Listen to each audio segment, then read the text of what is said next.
Journée internationale des sages-femmes, journée de la famille et la fête des mères, Move Africa Togo a voulu marquer ces trois événements en un. Ces événements majeurs ont été marqués par un don de la société Move Africa Togo à la maison de la sage-femme. Le mois de mai, il y a eu 3 événements majeurs sur le mois de mai. Au début du mois, au milieu du mois et le dimanche dernier, la fête des sages-femmes, la journée internationale des sages-femmes, la fête, la journée de la famille et la fête des femmes. Nous avons souhaité à travers cet événement montrer aussi notre soutien et commémorer à notre façon ces 3 événements majeurs parce que cela correspond à nos valeurs. Nous sommes présents à travers ce programme pour justement soutenir l'association des sages-femmes et dans le cadre effectivement des actions visant à l'émancipation et à l'autonomisation des femmes de manière générale. À travers ce programme, nous visons justement à apporter notre soutien. Nous aidons effectivement, par exemple aujourd'hui, nous sommes venus effectivement apporter des denrées par rapport aux femmes et aux mamans.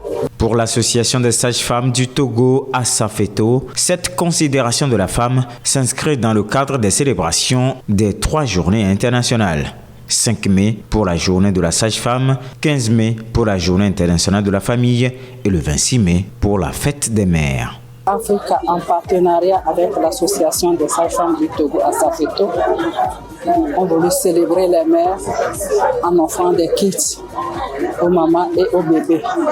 Nous voulons vraiment remercier Move Africa Togo pour cet acte de grandeur à l'endroit de la femme. Nous avons compris que Move a dans son centre d'intérêt la femme. Il veut œuvrer pour l'épanouissement de la femme et il a mis les sages-femmes à contribution. Ça nous interpelle nous aussi à mieux faire quotidiennement dans nos maternités.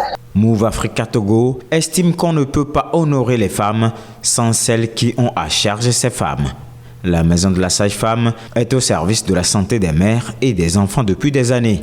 100 jeunes mamans ont été honorées au cours de cette cérémonie de remise de dons en l'honneur à la femme.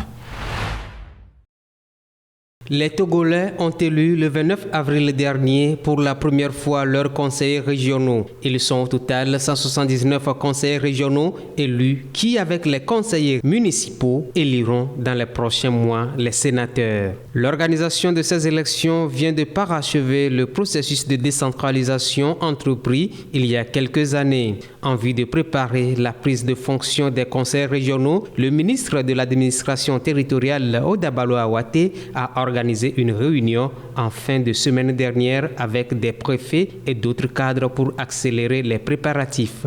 En effet, il s'agit pour les parties prenantes de s'imprégner des tests relatifs à l'organisation et la tenue de la première réunion des conseils régionaux et de les améliorer. Rappelons que le conseil régional s'occupe des affaires de développement de la région en lien avec les orientations faites au plan national. Il est élu pour un mandat de 6 ans renouvelable 2 fois.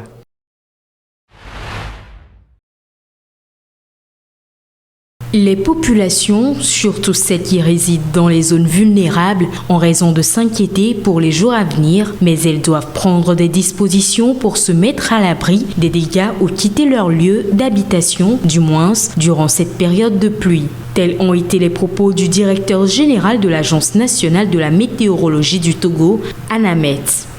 La dite agence a déclaré ce 30 mai que le mois de juin, qui annonce la grande saison pluvieuse, sera marqué par des inondations au sud du Togo. Selon les prévisions, il faut s'attendre à des fortes pluies au mois de juin, qui est considéré comme le cœur de la saison pluvieuse dans le sud du Togo. Notons qu'un numéro vert a été mis à la disposition de la population. Ce numéro servira à signaler les situations d'urgence dues aux inondations.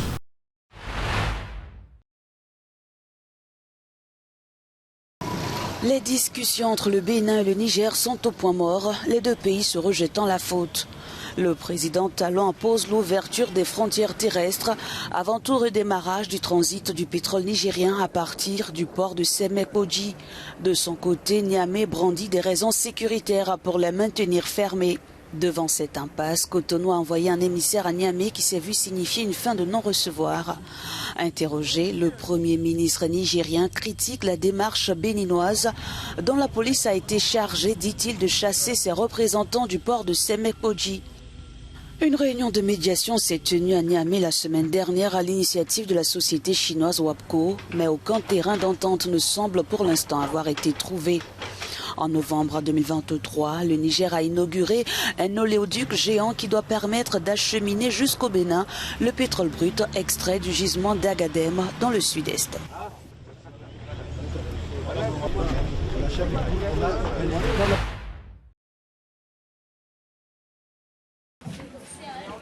À Goma, dans la province du Nord Kivu, en République démocratique du Congo, c'est dans la tourmente de la guerre que les femmes se rendent à la fontaine publique chaque jour, cherchant désespérément de l'eau pour survivre.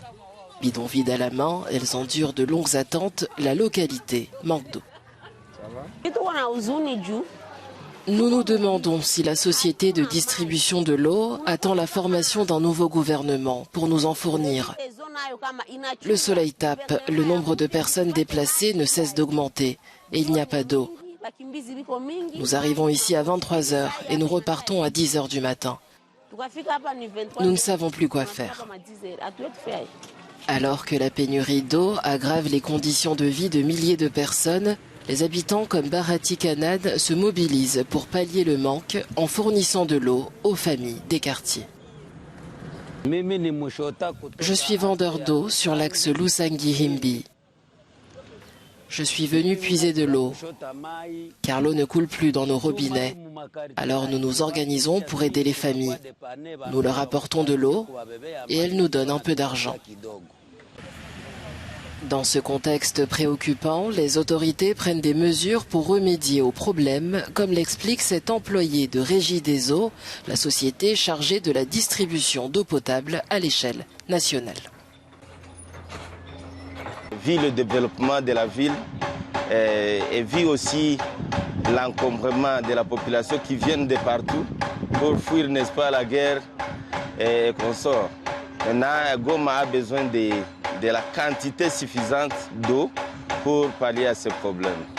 Pour aider à résoudre la crise de l'eau, le Comité international de la Croix-Rouge finance un projet à hauteur d'1 million de dollars visant à augmenter l'approvisionnement en eau à Goma. Il y avait quand même des plaintes de population qui étaient enregistrées soit au niveau des agences de la Régie des eaux, même qui nous parvenaient, nous, au CICR, qui ont fait ce qu'on évalue le système lui-même et trouver de voies et moyens d'y apporter des solutions. Donc voilà la raison pour laquelle nous, les CICR, nous avons investi et peu dans la recherche de solutions sur cette question d'approvisionnement en eau. Les travaux de construction ont déjà commencé et devraient être achevés dans quelques mois.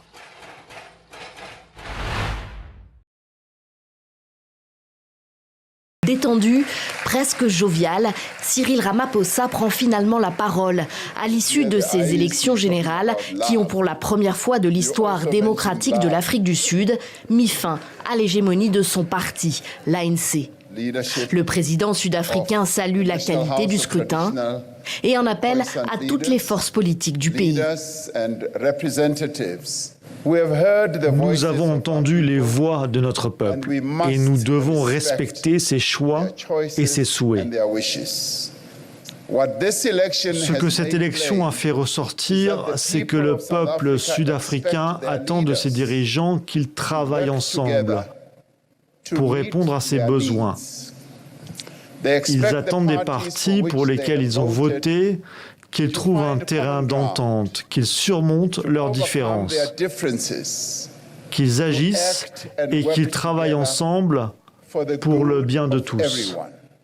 La commission électorale vient de statuer. Les résultats définitifs sont sans appel. L'ANC n'obtient que 159 sièges sur 400 dans la nouvelle Chambre, contre 230 au sein du Parlement sortant. Le parti de Nelson Mandela ne peut plus gouverner seul et va entamer des négociations avec d'autres pour former un gouvernement de coalition. À sa droite, l'Alliance démocratique ou DA termine numéro 2 du scrutin législatif avec 87 députés élus. Le mouvement libéral prône dérégulation de l'économie et privatisation loin de l'ADN de l'ANC, mais a déjà constitué une équipe pour négocier la suite. L'exécutif fédéral de la DIA a adopté à l'unanimité une résolution visant à entamer des discussions exploratoires avec d'autres partis qui partagent un engagement envers la constitution sud-africaine et à identifier des options pour la formation de gouvernements au niveau national et provincial où aucun parti n'a obtenu une majorité absolue. À la gauche de l'ANC, un rapprochement avec les combattants de la liberté, arrivé 4e du scrutin, est possible.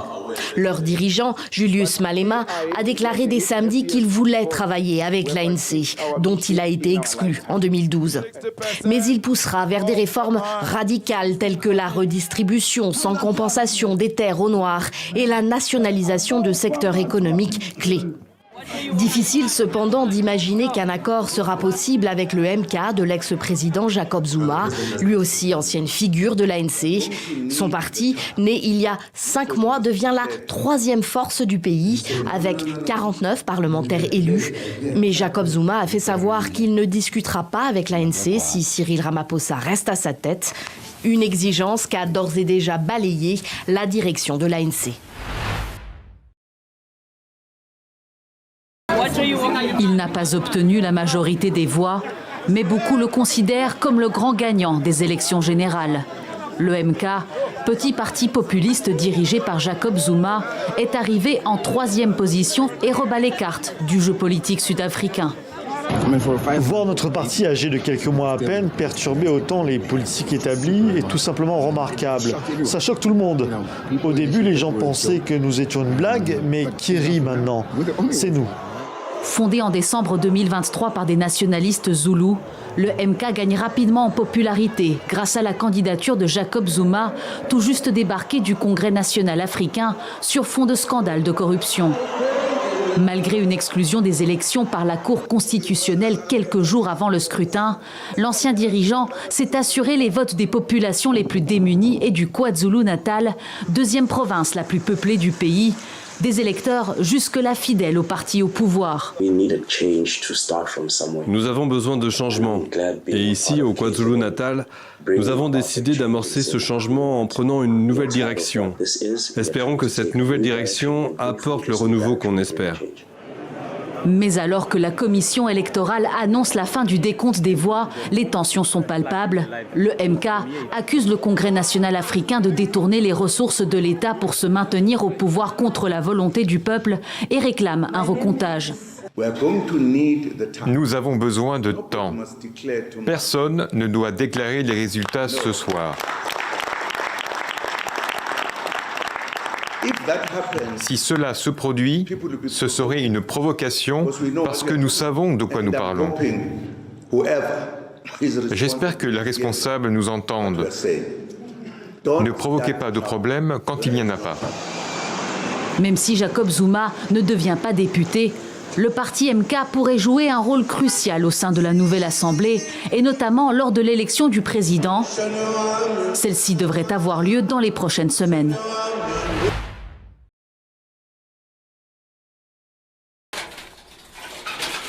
Pour pallier l'inflation au Kenya, de nombreuses familles optent pour le chauffage au feu de bois pour économiser de l'argent, les options de cuisson propres, abordables, étant trop chères pour beaucoup.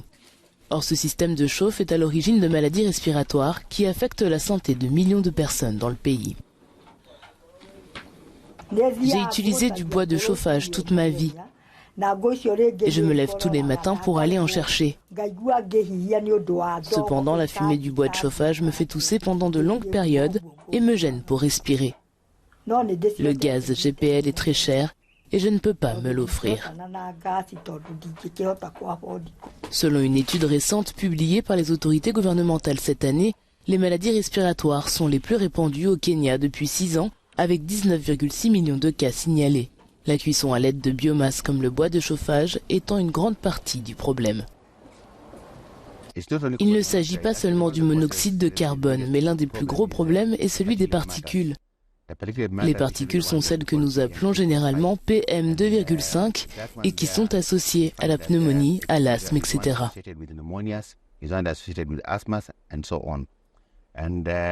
Elles sont généralement produites par les combustibles utilisés pour la cuisine. L'électricité serait la solution la plus propre, mais elle est un peu chère.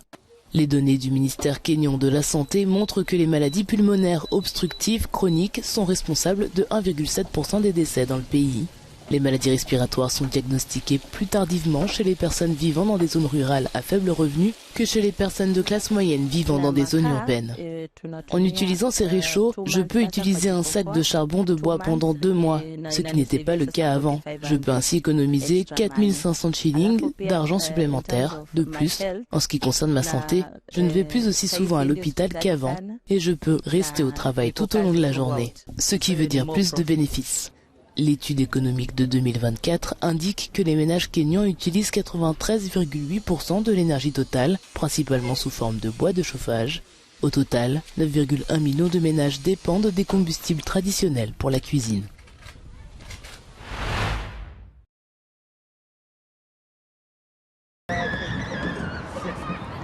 Au Maroc, la forêt de Sakina, située à 45 km au nord de Rabat, est une destination très prisée par les familles. Ce parc de 150 hectares attire régulièrement entre 5 000 et 10 000 visiteurs par jour, dont la majorité apporte un repas à cuisiner en plein air. Mais cette popularité pose un défi majeur en matière de sécurité incendie. Ici, notre principal problème est le feu, surtout pendant la saison estivale. Dans ce parc urbain, nous avons un problème avec les nouveaux visiteurs. Ils arrivent et apportent leur nourriture crue pour la cuisiner ici. Mais lorsqu'ils sont au parc, ils creusent des trous et allument des feux, ce qui constitue un grand danger pour les arbres. Avec des températures estivales pouvant dépasser les 30 degrés, les gardes forestiers et les pompiers sensibilisent les visiteurs sur la prévention des incendies et les efforts portent leurs fruits. Si je me rends dans une autre forêt et que je rencontre quelqu'un en train d'allumer un feu à côté d'un arbre, je lui dirai de ne pas le faire. Nous devons protéger la forêt. C'est notre mère. En 2023, l'Agence nationale des eaux et forêts a enregistré 466 incendies, couvrant 6 426 hectares, soit une baisse de 70% par rapport à 2022. Nous travaillons avec des moyens et des méthodes sophistiquées pour lutter contre les incendies de forêt, parmi lesquels des drones qui nous aident à localiser précisément la source des incendies, en plus de la flotte d'avions Canadair. Nous avons la formation ainsi que l'expérience acquise lors des incendies précédents. Tous ces facteurs ont aidé le Maroc à réussir dans la lutte contre les incendies tout en réduisant l'étendue des zones endommagées. Pour 2024, la NEF a alloué un budget de 15 millions de dollars pour la prévention des feux de forêt.